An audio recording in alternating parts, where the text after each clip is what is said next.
14-годишна Штипјанка 3 години била во синџирот на присилна проституција. Неа мајка и за 5000 евра најпрвен ја продала на Макро во Шведска, каде тогаш 11-годишното дете сексуално обслужувала по неколку клиенти дневно. По неколку месеци полицијата затворена ја нашла во подземни простории пошто била екстрадирана во Македонија.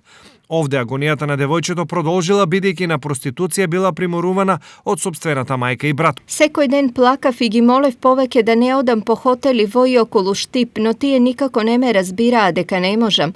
Постојано ме убедуваа дека доколку престанам со таа работа, за лепке нема никој во семејството. Изнело детето пред надлежните. Сепак, освен за екзистенција, со парите од ноќната работа детето на мајка и отплаќала и големи долгови кон лихвари од Штип.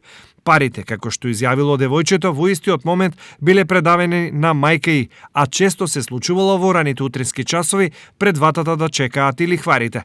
Во текот на 24 часа, мајката на детето заедно со лихварите му обезбедувале од 3 до 4 клиенти, а цената била од 1000 до 1500 денари. Воглавно, тоа биле средовечни и постари мажи, чии имиња таа не ги знае, но тврдела дека може да ги препознае. Ужасната приказна детето ја завршило само откако решило на робувањето да му стави крај. Случајот самата го пријавила кај надлежните служби, пошто таа е сместена во Центар за згрижување во Скопје. Наводите од незината изјава се утврдуваат и предстои истрага и одговорност за сите инволвирани. Но како што малолетничката изнела, таа не е единствениот случај во мрежата на малолетничка проституција. Случаи како незиниот во Штип имало и други, а присилените деца на проституција, клиенти пречекувале низ целата држава и надвор, велат нашите добро упатени извори.